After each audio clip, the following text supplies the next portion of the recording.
Hey everyone, welcome back to another episode of GoSpeakly English podcast. I'm Sophie, and oh my goodness, do I have something interesting to share with you all today. And I'm Daniel. Sophie, you look excited. What's going on? Well, Daniel, something happened at my friend's workplace yesterday, and honestly, it got me thinking. We need to talk about this today. Oh, sounds interesting. What happened? So my friend, let's call her Maya. She's been working at this company for about 2 years now.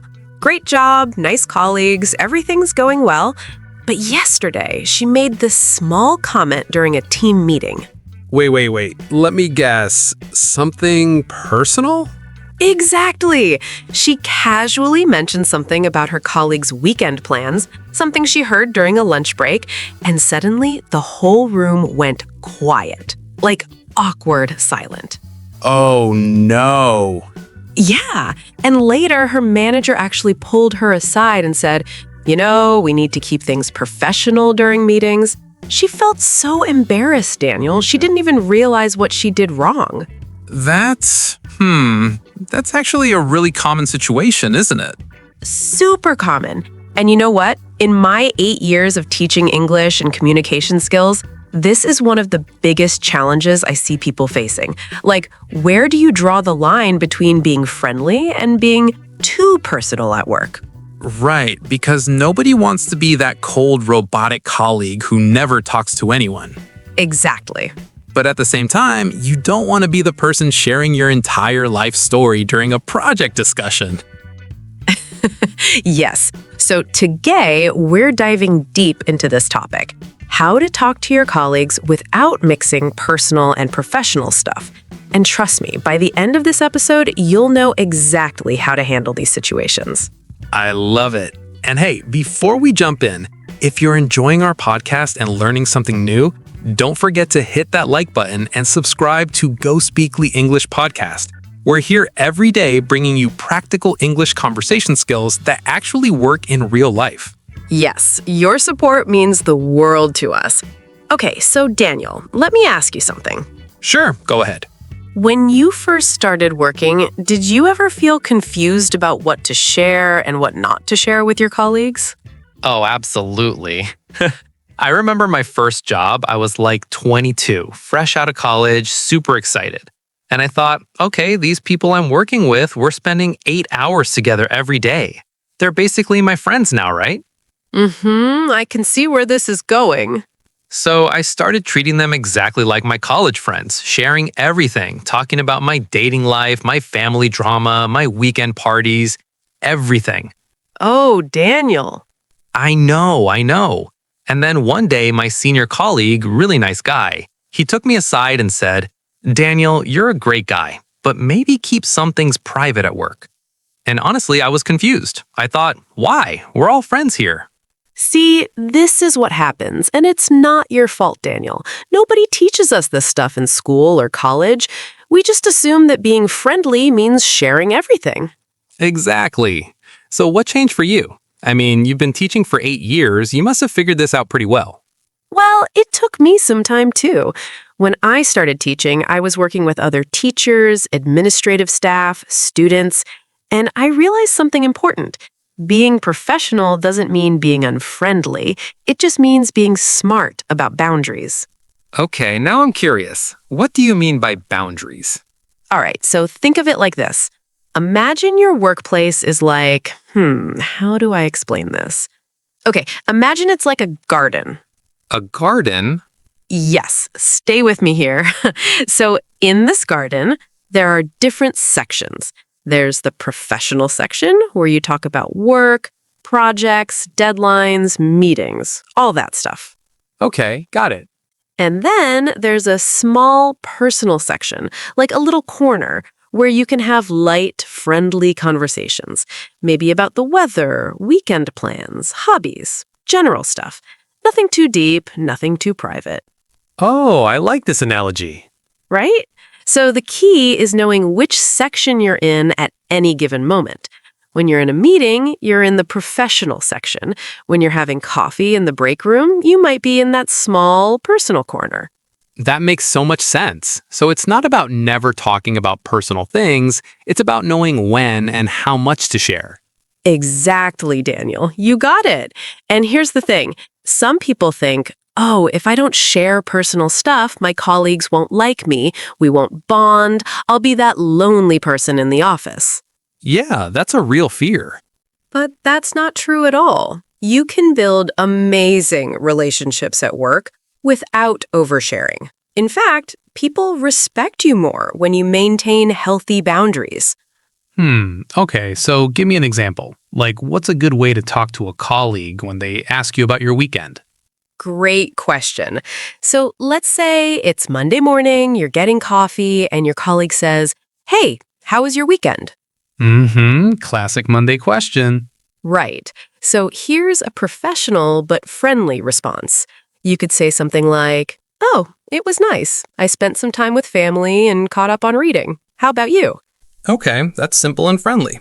Exactly. Notice what you did there. You answered the question, you were warm and friendly, but you didn't go into details like, "Oh, I had this huge fight with my sister," or "My parents are pressuring me to get married," or "I went on a date and it was terrible." Yeah, nobody needs to know all of that at work. Exactly. Keep it light, keep it general, and always turn the question back to them. It shows you're interested, but also maintains that boundary. I love that. So it's like being friendly without being an open book. Perfect way to put it, Daniel. And you know what else I've noticed in my teaching experience? What's that? People often overshare when they're nervous or trying to fill silence. Like someone asks them a simple question and they just start talking and talking because they feel awkward. Oh, wow. I have definitely done that. We all have, hee hee. But here's a little trick. When someone asks you something, take a tiny pause, think about your answer, and keep it brief. You don't have to fill every silence with words. That's such good advice. So, like if someone says, "Oh, you look tired today," instead of explaining your entire night, Just say, "Yeah, I didn't sleep well, but I'm good. Thanks for asking," and move on.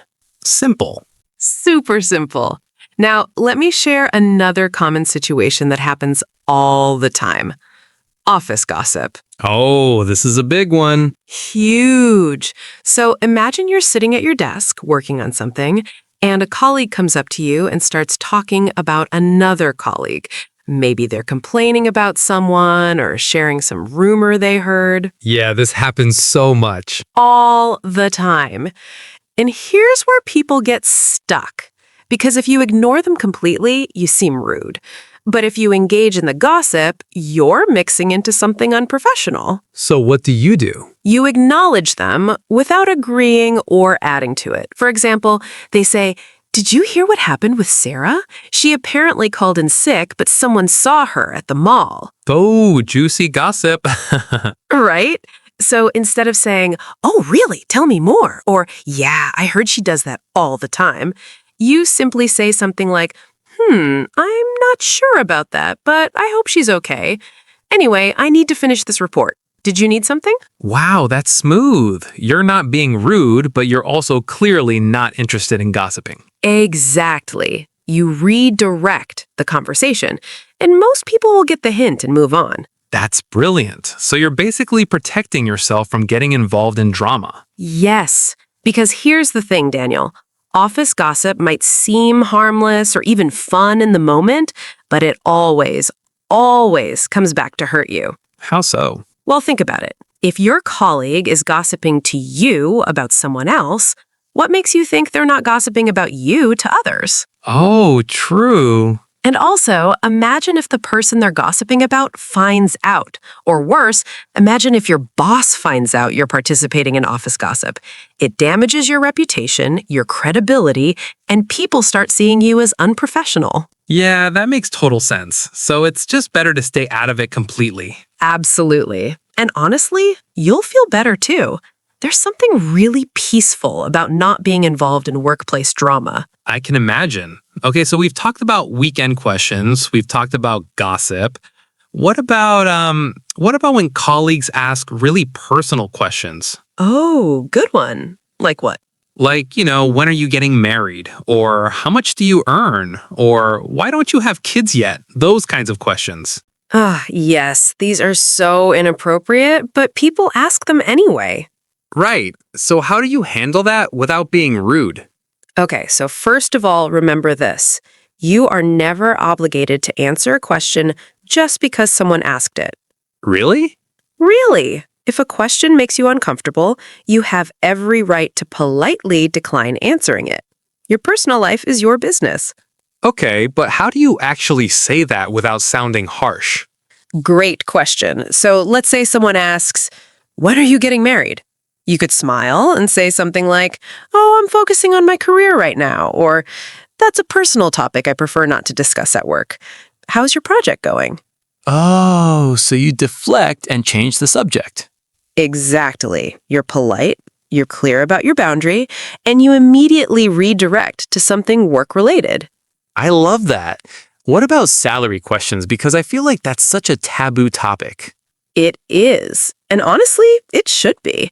Your salary is between you and your employer. So if someone asks, "How much do you make?" or "Did you get a raise?" you can simply say, "I prefer to keep financial details private, but I'm happy with my role here." And again, redirect. That's so professional. You're not rude, you're not oversharing, you're just setting a boundary. Exactly, Daniel. And you know what happens when you consistently set these boundaries? What? People stop asking. They learn that you're a private person when it comes to personal matters, and they respect that. They might even start coming to you for advice because they see you as someone who's professional and trustworthy. Wow, that's actually really powerful. It is, and this brings me to another important point. The difference between being friendly and being friends. Oh, elaborate on that. Okay, so at work, you want to be friendly with everyone. Polite, warm, approachable, helpful, all of that. But being friends is different. Friends know your deepest secrets, your struggles, your personal life details. Right, like your actual close friends outside of work. Exactly. Now, can you become real friends with colleagues? Absolutely. I have friends I met at work. But here's the key. Those friendships developed naturally over time. And even then, we're careful about maintaining professionalism at work. So, like, you might hang out outside of work, but during work hours, it's still professional. Yes, perfect example. So if I have a colleague who's also a friend, we might go for dinner on weekends, we might text about personal stuff, but when we're in the office, we keep it professional. We don't have long personal conversations during work hours. We don't show favoritism. We don't share inside jokes during meetings. Because other colleagues might feel left out or think you're unprofessional. Exactly. It's all about reading the room and being aware of your environment. This is so helpful, Sophie. I wish someone had taught me this when I started working. Right? That's why we're doing this podcast, to help people navigate these tricky situations. Absolutely. Okay, so before we move to part 2, let's quickly recap what we've covered so far. Good idea. So we talked about how being professional doesn't mean being unfriendly. It means having healthy boundaries. We talked about how to answer personal questions without oversharing. We discussed office gossip and how to politely avoid getting involved. And we covered the difference between being friendly and being friends at work. Perfect. And in part 2, we're going to dive even deeper. We'll talk about specific workplace scenarios, what to do if you've already overshared, and how to build genuine professional relationships. I'm excited. This is such valuable stuff. It really is. And remember, everyone listening, if you're finding this helpful, please like this episode and subscribe to GoSpeakly English Podcast. We put so much effort into creating content that genuinely helps you improve your English and communication skills. Yes, your support keeps us going. All right, let's take a quick breath here and we'll be right back with part 2. And we're back. Welcome to part 2 of our episode on how to talk to colleagues without mixing personal and professional boundaries. I've been thinking during our break, Sophie. What's on your mind? So we've talked about general guidelines, but what about specific situations? Like, what if you're in a team lunch or a work party? Those settings feel more casual, right? Oh, fantastic question. Because yes, these situations are trickier. Let me ask you something first. When you're at a team lunch, do you think the rules change? I used to think they did. Like, okay, we're outside the office having food, we can relax and talk about anything. And that's where people make mistakes. Here's the truth, Daniel. If it's organized by work, if your colleagues and boss are there, if it's being paid for by the company, it's still a work event. Even if it's at a restaurant and everyone's laughing and having fun? Even then. I know it feels casual, but trust me, people are still observing you. Your boss is still your boss, even if they're wearing jeans and eating pizza. Wow. Okay. So what should you talk about during these events? Great topics include hobbies, travel experiences, books, movies, sports, food, anything that's interesting but not too personal. For example, you could say, I recently watched this amazing documentary about ocean life. Have you seen it? Okay, that's safe and interesting. Right. Or, I'm thinking of learning to cook Italian food. Do you have any recipe recommendations? These are topics that help you connect with people without crossing boundaries. What about if someone asks you something personal during these events, like they've had a couple of drinks and they start getting nosy? Yes, this happens. Alcohol makes people brave with their questions, but your boundaries don't change just because the setting is more relaxed. You can still politely deflect. You could laugh it off and say, that's a story for another time, or let's not get into that now, but tell me about your recent trip. So you keep it light and redirect, just like we discussed earlier. Exactly. Consistency is key. Now, here's another scenario that people struggle with. What if you've already overshared? Like maybe in your first few weeks at a job, you told everyone way too much about yourself, and now you regret it. Oh, this is important because you can't take back what you've already said. You can't, but you can change the pattern going forward. It's never too late to start setting boundaries. How though? Won't people find it weird if you suddenly become more private? They might notice, but here's what you do. You gradually shift your conversation style. Start giving shorter, more general answers. Stop volunteering personal information. And if someone brings up something you shared before and you're uncomfortable, you can say something like, you know what? I prefer to keep my personal life separate these days. I'm trying to focus more on work. Oh, so you're basically training them to respect your new boundaries. Exactly. And most people will adjust. They might be a little surprised at first, but they'll get used to it.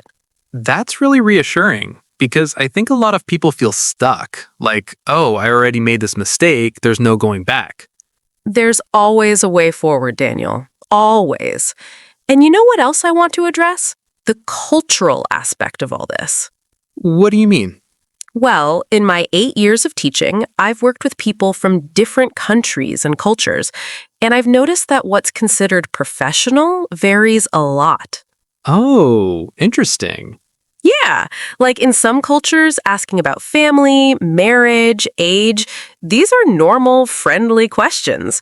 But in many professional Western workplaces, these questions are considered inappropriate. So if you're working in an international company, you need to be aware of these differences. Absolutely. And the safest approach is to follow the lead of the workplace culture you're in. Observe how senior people behave, what topics they discuss, how they interact. That gives you clues about what's acceptable. That's smart. So like if you notice that everyone keeps conversations very work-focused, you do the same. Exactly. And if you're unsure, it's always better to err on the side of being more formal rather than too casual. You can always warm up gradually, but it's hard to become more formal after you've been too casual. True. Okay, what about situations where a colleague is genuinely going through something tough? Like maybe they lost a family member or they're dealing with a health issue. How do you show support without crossing boundaries? Such an important question because we're human beings. We have empathy. We want to help. So here's what you do. You acknowledge their situation with genuine kindness. You could say something like, "I'm so sorry to hear about your loss. If there's anything I can do to support you at work, please let me know." Okay, so you're offering support, but keeping it focused on work support. Yes, you're not prying into details. You're not asking them to share their feelings. You're just letting them know you care and you're there if they need help with work-related stuff. What if they want to talk about it? If they initiate and want to share, you can listen with compassion, but keep your response supportive and brief. You could say, "That sounds really difficult. I'm here if you need anything." And then give them space. You're not their therapist, you're their colleague. Right, because even though you care, there are professional boundaries. Exactly. And honestly, most people appreciate that approach. They don't want to break down at work. They want to maintain their dignity and professionalism. That makes sense. Okay, let's talk about something else. Social media. Because nowadays, colleagues send friend requests on Facebook, Instagram, LinkedIn. What's the etiquette there? Oh, digital boundaries. This is huge. Okay, so LinkedIn is professional. That's easy. If a colleague sends you a LinkedIn request, it's generally fine to accept. What about Facebook or Instagram? Trickier, because these platforms are more personal. You're sharing photos of your family, your vacations, your opinions. Here's what I suggest. If you're comfortable with colleagues seeing that side of you, accept. If not, it's perfectly fine to politely decline or just not respond. But won't they feel offended? Some might, but honestly, more and more people understand that keeping work and personal social media separate is healthy. You could also adjust your privacy settings so colleagues only see limited content. Oh, smart. So you accept the request but control what they see. Exactly. Or you could have a simple rule. I only connect with colleagues on LinkedIn, not on personal social media. That way, it's consistent for everyone and nobody feels singled out. I like that. Clear and fair. Okay, Sophie, we've covered so much ground. What would you say is the single most important thing to remember about all of this? If I had to pick one thing, I'd say this. Your worth as a colleague is not determined by how much personal information you share. You can be valued, respected, and well-liked while maintaining healthy boundaries. Wow, that's powerful. Right? Because I think that's the fear people have. They think, if I don't open up, people won't like me, I won't fit in, I'll be isolated. But that's not true. People respect you for being professional, reliable, and good at your job. And you can still be warm and friendly while being professional. Absolutely. Some of the most beloved colleagues I've known were people who were always kind, always helpful, but also very private about their personal lives, and everyone respected them for it. I love that. So it's really about finding your own comfort level and sticking to it. Yes, and that comfort level might be different for different people. Some people are naturally more open, others are more private. The key is being intentional about what you share rather than just spilling everything without thinking. Intentional. I like that word. So before you answer a personal question or share something, pause and think, do I really want to share this? Is this appropriate for this setting? Perfect. That little pause can save you from so many awkward situations. And you know what else? What? When you maintain these boundaries, you actually reduce your stress at work because you're not worried about who knows what about you or whether something you said will be used against you or if you overshared in a moment of vulnerability. Oh, I never thought about it that way. So boundaries actually protect your peace of mind. Exactly. They create a safe, predictable environment for you. You know what to expect from work relationships and others know what to expect from you. That's so true. Okay, last thing I want to ask. What if you work in a very small team where everyone is super close? Like they all hang out after work, they know each other's families, and you're the new person. Do you have to participate in all of that? No, you don't. And this is important. Just because that's the culture doesn't mean you're obligated to participate. You can be friendly and professional without attending every social event or sharing every personal detail. But won't they think you're antisocial or unfriendly? Maybe at first, but if you're consistently kind, professional, and good at your job, they'll respect your choice. You could say something like, I really appreciate the invitation, but I like to keep my work and personal life separate. I hope you understand. And most reasonable people would understand that. Exactly. And if they don't, that's actually a red flag about the workplace culture. Healthy workplaces respect boundaries. Wow, Sophie, this has been such an eye-opening conversation. I feel like I've learned so much, and I've been working for years. We're always learning, Daniel. And honestly, these skills take practice. You won't get it perfect every time, and that's okay. Right. It's a journey. It is. And I hope everyone listening feels empowered now to set healthy boundaries at work. Remember, you deserve to have professional relationships that feel comfortable and respectful. Absolutely. And if you found this episode helpful, please don't forget to like and subscribe to Go Speak English podcast. We're here every day bringing you practical English communication tips that you can use in real life. Yes, we love hearing from you all. So if you have questions or topics you'd like us to cover, let us know in the comments. And remember, being professional doesn't mean being cold. It means being smart, being kind, and being respectful of yourself and others. Beautifully said, Daniel. All right, everyone. Thank you so much for spending this time with us today. We really appreciate you. Until next time, keep practicing, keep learning, and keep speaking confidently. Take care, everyone. Bye. Bye.